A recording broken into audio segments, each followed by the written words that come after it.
welcome back to the Elyse DeLucci Show, episode 80. Can't believe we're almost at 100 episodes. And these episodes, by the way, they're anywhere from like a half hour to 50 minutes, an hour.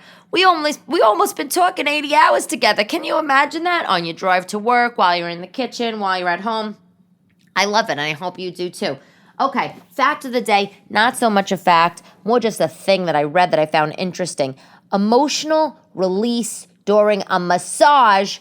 Do you know about this? I got a massage on my birthday weekend, and I was crying during the massage, like a real lunatic. There I am, laying on my stomach, facing the hole, and tears are like pouring down my eyes. I didn't even know what to do because my arms were tucked on the bed, laying flat on the bed underneath the blanket. I thought this masseuse thought I was a lunatic, but apparently emotional release is this phenomenon that happens, where you're getting a massage and they're getting the tension out of your body and your muscles, and then you have this emotional rush, whether it's grief, euphoria, anger, sadness, but the rush comes from receiving this kind of body work.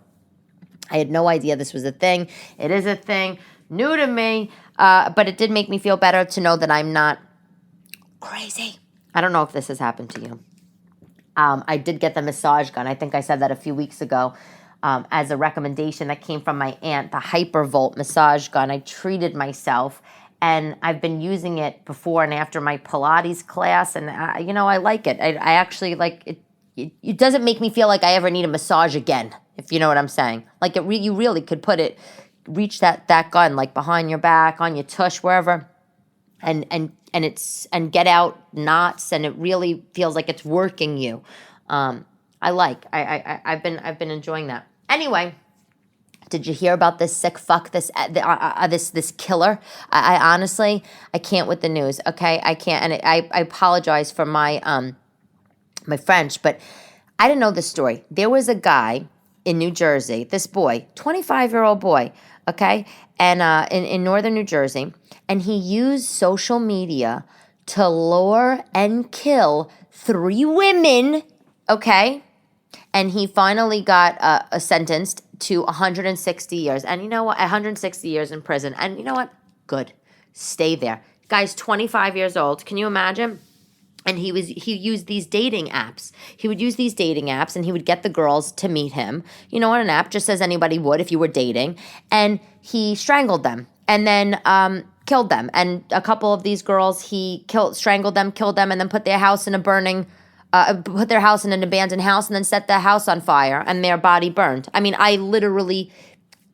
it was so difficult for me to read the article. What a sick fuck. I hope you get tortured for this 160 years you're in prison.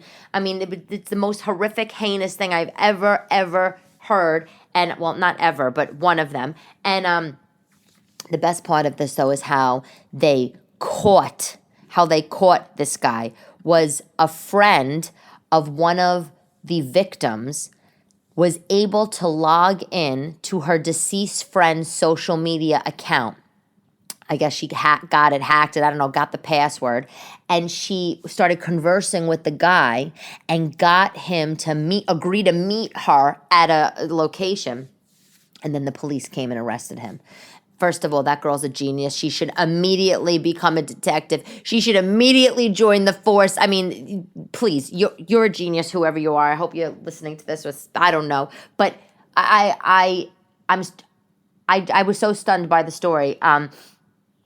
It did make me think about how trusting we are on social media, and it's a problem. I mean, it's a problem because even though we don't necessarily consider dating apps social media, they are. And I don't know about you if you've ever done the dating apps, but you know what I think is so creepy? You know when you don't know somebody and they call your phone and their full name, if you have an iPhone, their full name comes up.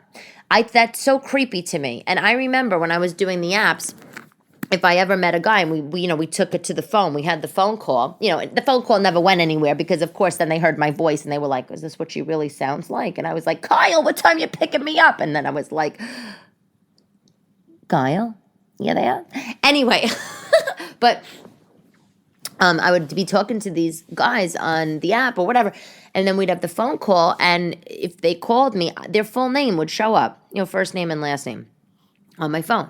So even if they didn't want it, even if I didn't know their last name or they didn't tell me, there I am seeing it on the phone. And, listen, you get somebody's first name, last name, you have their phone number, you have a general sense of who they are and their profile. I mean, you could find out a lot of information. So it made me realize that while I'm not dating right now and using the apps, it made me realize that we have to keep that stuff like, kind of on lock. But the other thing also is it made me, the article, I spend a lot of time thinking about this regardless, is social media and TikTok and, sharing things about your life. I love it. I love to share things about my life, but it is dangerous. And, I've posted pictures of my kids, but, I have to not do that really as much as I want to share that with everybody. There's a lot of fucking sick people out there. You know what I'm saying? There's this one guy. Let me give you an example. There's this guy. I don't know who he is. He's a troll. And he's been private messaging comics, and this is how he messages us. Almost every comic I know has gotten this message. It messages and says, hey, at our level, meaning he's not messaging Sarah Silverman, okay, asking to do a private gig, but he messages and says, hey, it's my anniversary with my wife. Do you do private shows or, a Zoom show, I would assume. And most of the comics, like myself, write back, sure, how can I help? Because we do that. We get hired to do baby showers and, bridal showers and, whatever, Zoom shows. And then he says, well, it's our 30-year anniversary, and I really want to do something special for my wife, and she's a big fan, and I'm going to pay you X amount of money. Would that work? And, and I remember writing, I got it this month ago. I remember writing back some details, and then that was that, right? I never heard back from the guy, but what wound up also happening simultaneously was I saw other comics posting on Instagram the same exchange that I had with this guy, so obviously scam. But the point that I'm making is, say this person was legit, or he only had messaged me or somebody else, and say he said, the gig is in I don't know, the gig is at this country club in Long Island or something, and there I am getting in my car going, this guy could be a sick freak, okay, he could be a killer, and there I could be going into some God knows what, just because somebody, just to make some money because somebody messaged me online, to come do a comedy show. So it made me think that we have to be just so much more hyper aware. Now, obviously, in this business, with these managers and agents and all this kind of stuff, so a lot of stuff gets vetted beforehand, but a lot of times it doesn't. And you know what? It just really rubbed me the wrong way. Anyway, the article was on NBC. Like .com or something. Did you know Elvira? You remember Elvira? I loved Elvira. She's 70. I love her. I can't believe she's 70. You know what's funny about her is a mistress of the dark. I remember watching her, I don't know why my mother and my father let me watch Elvira movies. When I was younger, I don't think that was probably appropriate. I think she was like hypersexual. I think she was like just crazy. Horny. She was like a horn dog. I think that was her thing. like a horny vampire, like a horny Morticia Adams. And I remember she would do these crazy things, like cut the tops of the roses off and only keep the stems, or she wanted boiling snakes for dinner. It was all crazy. It was zany to me. And I kind of forgot about Elvira until I heard that she turned 70, and I'm looking her up.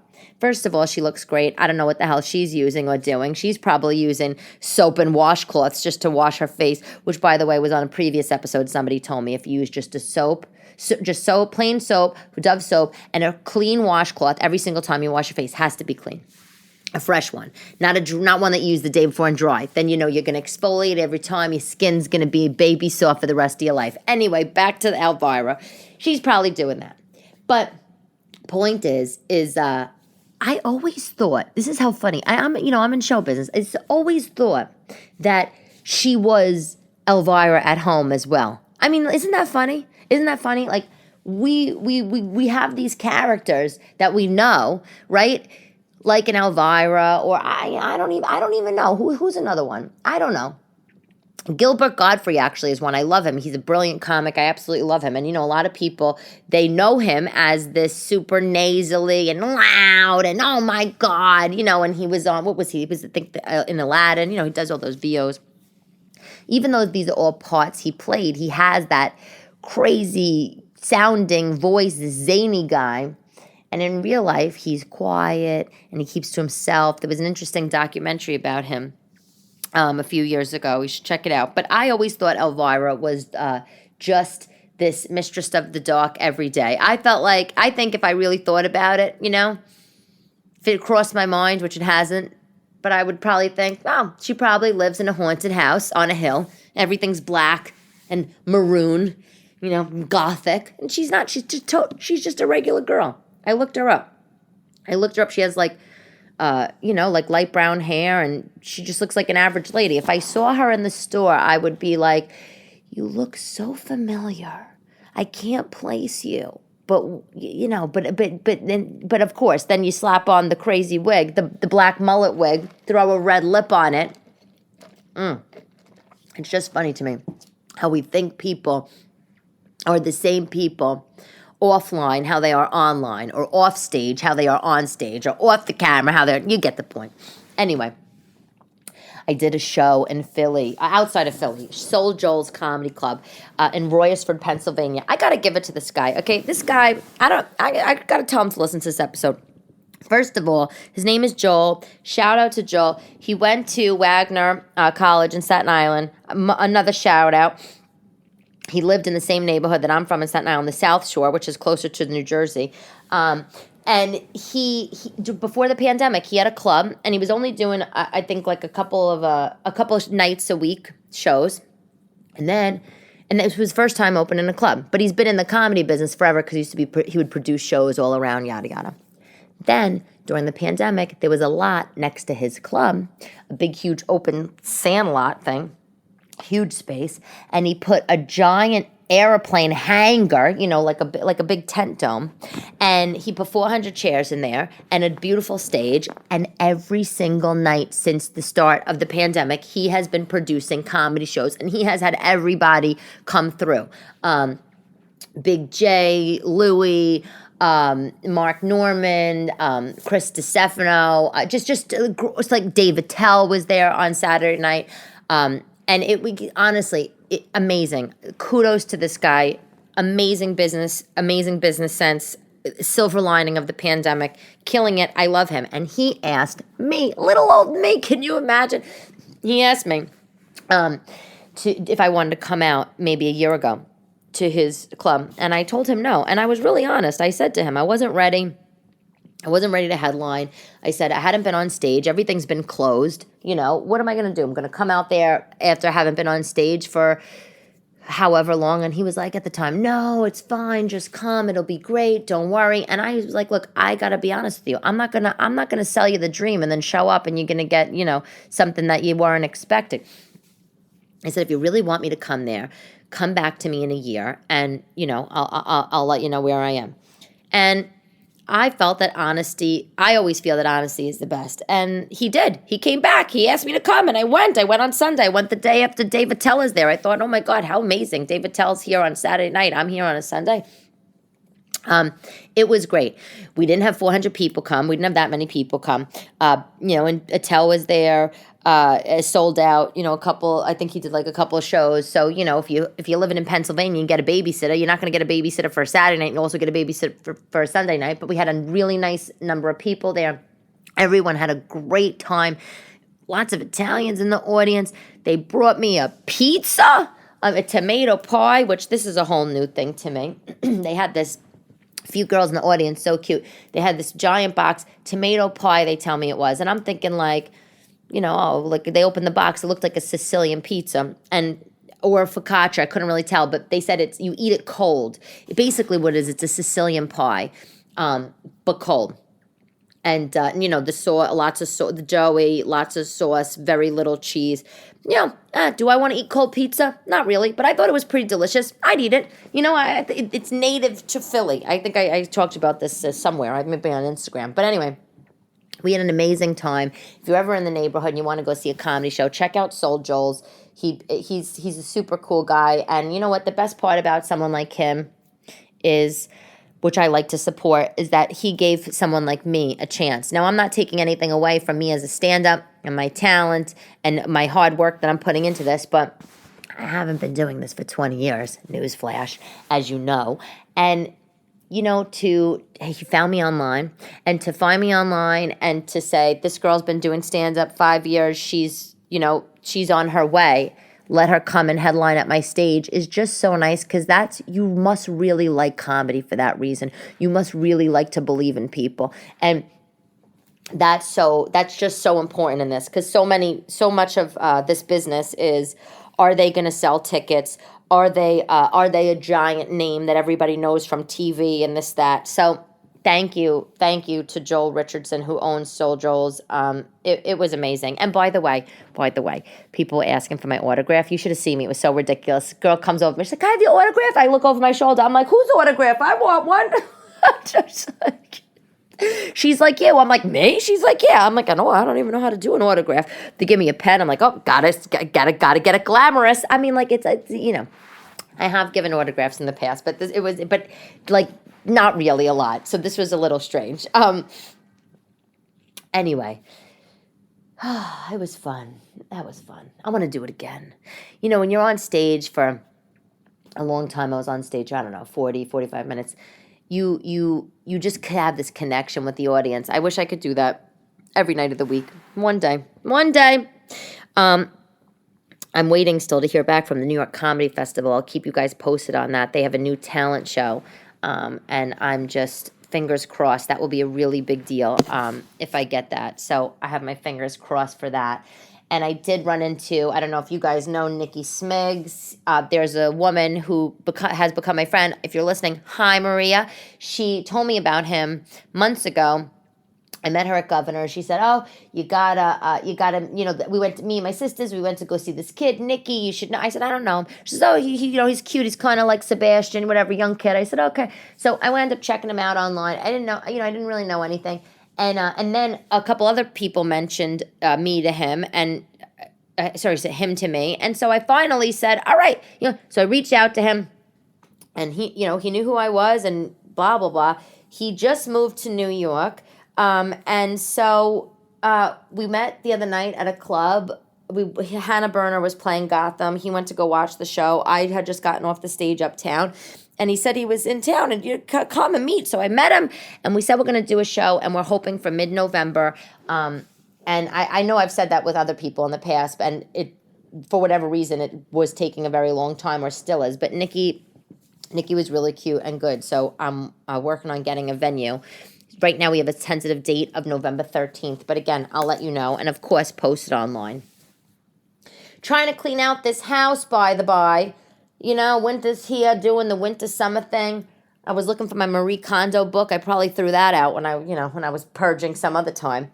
But one of my friends said, she said, Marie Kondo, they said she just stole the idea of the Swedish Death Cleanse. I said, the what? Do you know about this thing? There is a thing, a practice called the Swedish Death Cleanse, and it's a decluttering practice. And basically it means that you get, you have your house, you clear out all your unnecessary crap all over the place. Anything that's aged, over your life stage, I guess. So if you have a crib and your baby's not in the crib anymore, get rid of it.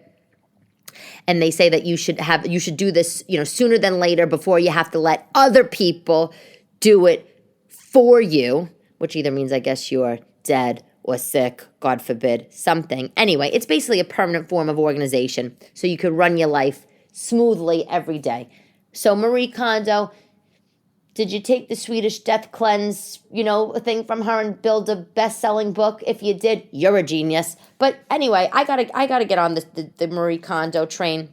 If you haven't read the book, I think it's called The Art of Tidying Up, or The Joy of Tidying Up. And, you only keep the things that bring you joy, which is why I'm never throwing out my kimono collection, stuff like that. But I really have a problem because I have so many sizes of things. I never know what size I'm going to be. I never know. I have pants size 2 to 24. You know, it's so funny. Men make me laugh. And we need more comics talking about this kind of stuff. Don't you think more female comics? Men, they're hilarious. Men are like, oh, she has a big closet. She loves her bags and shoes. That's why she has a big closet. It's like, no, I don't need a giant closet to house the 47 bags that I collected from TJ Maxx over the last 16 years.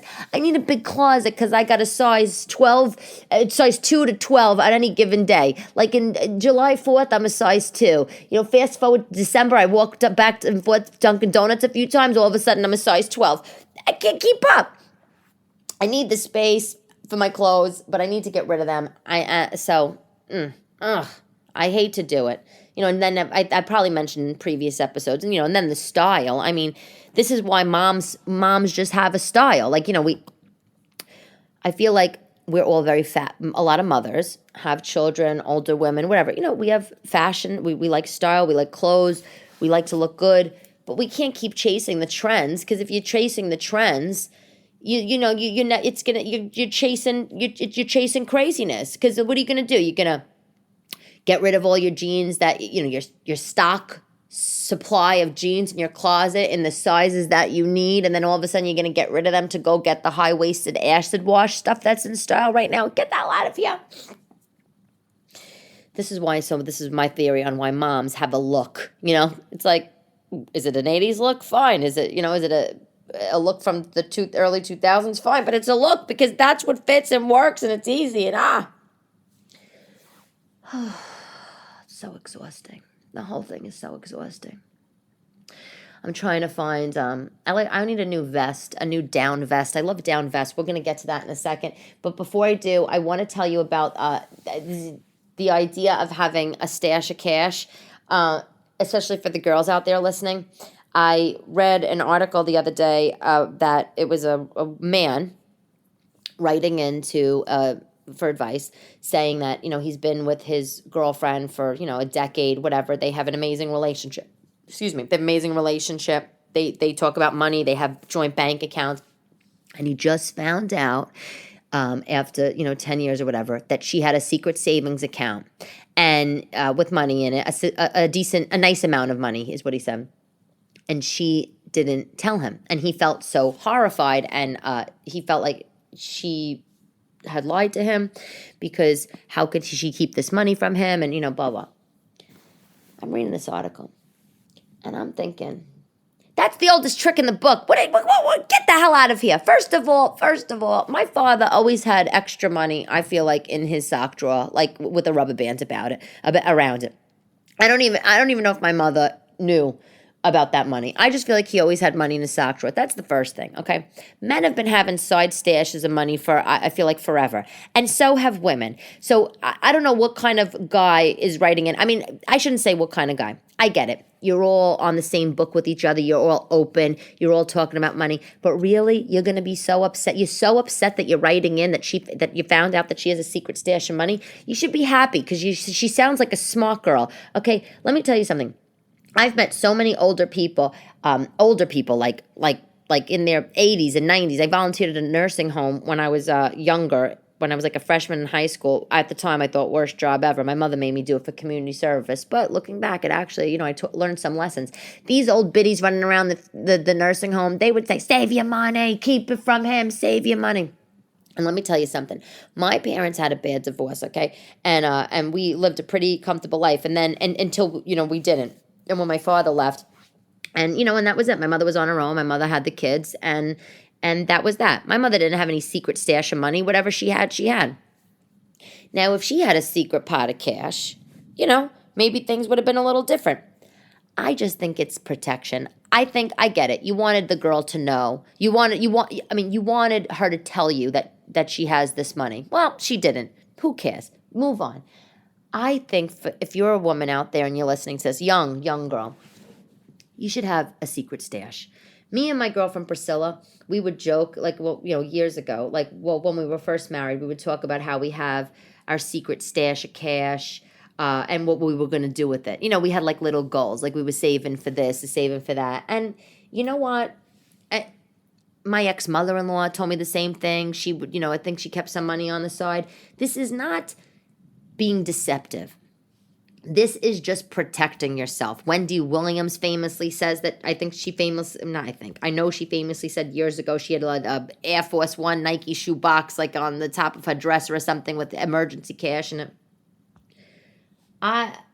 Look, it's not even about protecting yourself. It's just having a little something on the side. It's your little own secret. I see nothing wrong with this. I think to the guy who wrote in, go get your own secret stash too. I mean, and men,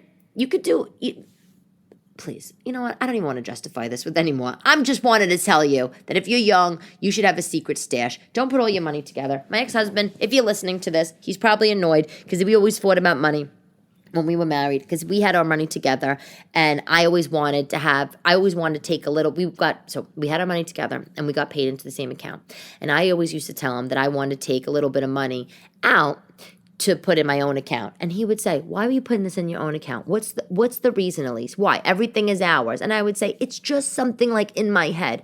My family, we were comfortable, we had whatever we had, and then we lost. I said, I want to do this, and I was honest with him.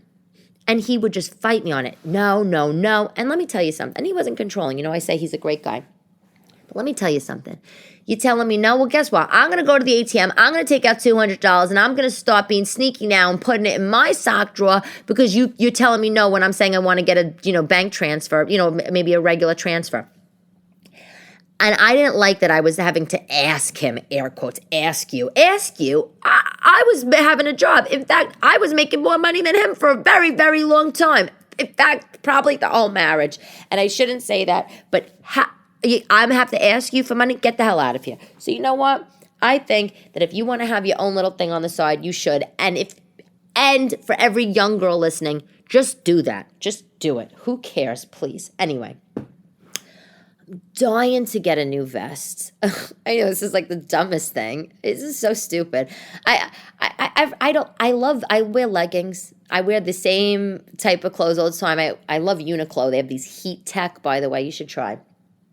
Heat Tech. Uniqlo makes this Heat Tech, like turtlenecks and long sleeve shirts and tanks. And I buy all of them. They're very inexpensive, very affordable. They come in these little cute packages. And it's like my uniform. I wear a black Uniqlo turtleneck and either a skirt and tights and boots or whatever, or I wear the turtleneck and leggings, and I love a vest. I like a down vest. Like, that's just a thing. And I have black, whatever. I wanted to get nice color. I have a Christmas one. Of course, I'm so corny like that. But the Gap has some vests out, and they have a green leopard vest. And what I love about it is that it's longer in the back, so it covers your butt. So I bought the vest. By the way, the Gap right now has 40% off. So, that's why I bought it. So I got the vest. And if you want to look at these Gap vests, usually just so you know, woman sizes, I usually wear a medium. It's so huge, I got to return it. I need a small. Automatically, I love it even more. I love it even more that I'm wearing a small. But the thing is that the vest is made, the exterior is nylon, the interior is polyester, which is all well and good. But if you're living in the city like me and you're constantly outside and you're literally need to wear things to keep yourself warm because you're not jumping in and out of a car, this is probably not going to do it. So I'm going to return it. I probably will get the small because I like the idea that it covers my butt. And I will wear it probably on stage and that kind of thing. But am I going to be able to be actually warm in it, wear it for warmth, like that kind of vest? No. Last night I was on, I think it was Land's End, and they had some vests, pattern vests. They had like a patchwork one. It was a little grandma-y, but I feel like you could jazz it up if you wear all black underneath. The thing is that it's one of those short vests. It comes right to like a little bit, maybe like a half an inch lower than your belly button, So your whole ass is sticking out. I want the vest to cover. I need the vest to cover my butt. So my product really of the week was this Gap vest because I like that it cuts longer. But the downfall is that it's not really meant to keep you warm. Of course, when I was in the rabbit hole of Google last night looking up the vests, I stumbled upon Saks Fifth Avenue and the website, and there's this brand. This isn't part of product of the week. This is more just an aside. I just loved it. If you gotta look, and if you like it, we have the same style. There's this brand, Sam, SAM. They make such cute, oh my God, such cute winter coats right now.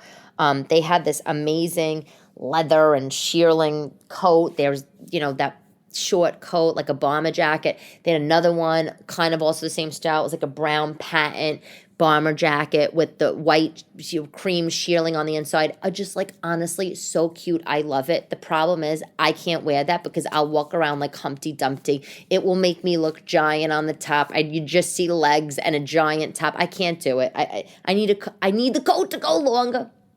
Besides, I'm not spending, whatever the hell they want for a coat. It's not necessary. There's a woman in my building, though. She dresses so stylish. She has one of these black leather coat with the straps and the black shearling. She always looks so cool. She's maybe like 45 years old. I'm like dying to stop her. I feel like she's a fashion editor or something. She's just always just cool. Even her exercise clothes. These people, even her exercise clothes, she looks great in. She's on bike. She has a bike. She goes riding on the bike. She's just cool. She's just cool. But I don't want to ask her what she does. Or that's so weird.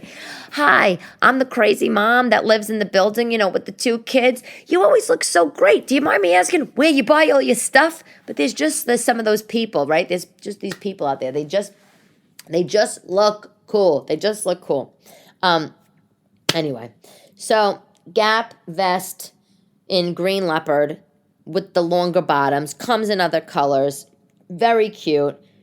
The other vest recommendations are Land's End, just because they have patterns. If you want a vest that I really like, short still, annoying, but warm. Uniqlo, back to Uniqlo, love that store, has a vest called the Ultra Light Down Vest. It's $49.95. It's light and it's thin, so that's why I love it. It really does keep you warm.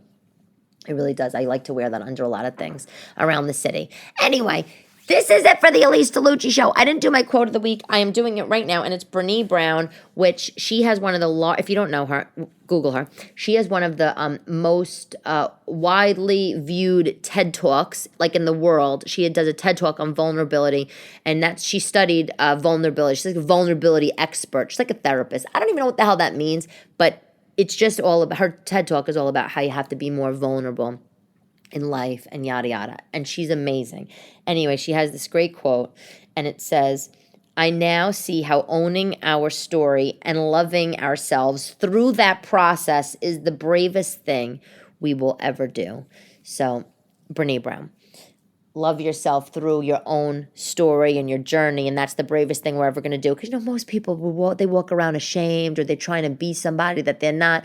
When I decided to be a comic, I said, I'm going to really do this, I was like, fuck it. I'm just going to go on stage, talk about my life. I don't give a shit. Because for that very point, just own it.